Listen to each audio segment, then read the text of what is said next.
Hi, my name is Dallas, and I'm going to show you how to properly get set up on your Echelon Pro bike.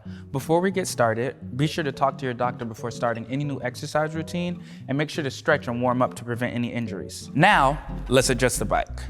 The first thing you want to do is get started by adjusting the height of the seat.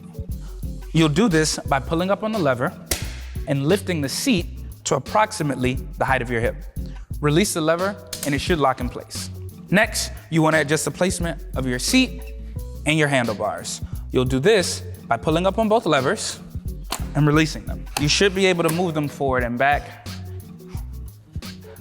Align your fingertips with the back of your handlebars and your elbow with the front tip of your seat, and then push both levers down to lock them in place. Finally, you want to adjust the height of the handlebars. We ideally recommend that the height of your handlebars be at least the height of your seat. If you happen to have back problems, we recommend that your handlebars are a little bit higher than your seat. Pull up on the lever to release and unlock, grab the handlebars with both hands, and pull up to your desired height. Once you have it at your desired height, you'll push down on the lever to lock it in place.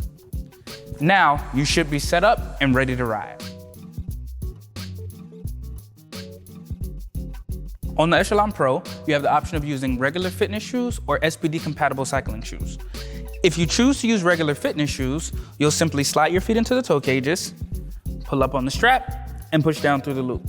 Make sure that your toes don't push all the way to the front of the toe cages, and you're ready to ride.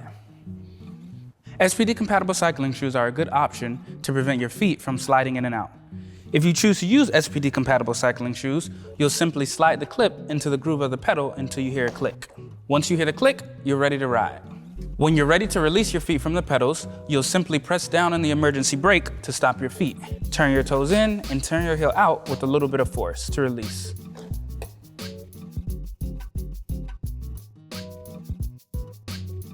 Now, you're ready for form and position.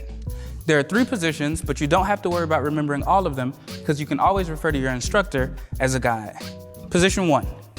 In position 1, you want your hands in the center of your handlebars and relax. Elbows bent, shoulders down, shoulders back, chest lifted, chest open, and an engaged core. When transitioning from position 1 to position 2, we recommend adding a little extra resistance by turning your knob to the right in case you stand. Move your hands towards the outside of your handlebars. Keep your elbows bent, shoulders relaxed, and core engaged. When your instructor instructs you to stand, you'll stand. When your instructor instructs you to sit, you'll sit. Position 3. Position 3 requires the most power and strength, so we recommend adding a little extra resistance, but if you add too much, you can always turn it to the left and decrease the resistance. Move your hands towards the end of your handlebars, keep your shoulders relaxed, brace your core, and lift your hips out of your seat, keeping them above your pedals. When your instructor instructs you to sit, you'll sit. If you ever need to stop, you can always press down on the emergency brake to abruptly stop your legs.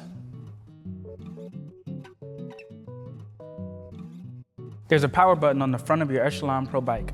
Be sure to turn it on before you ride and off when not in use. The Echelon Pro is equipped with 2 water bottle holders to help you stay hydrated during your ride.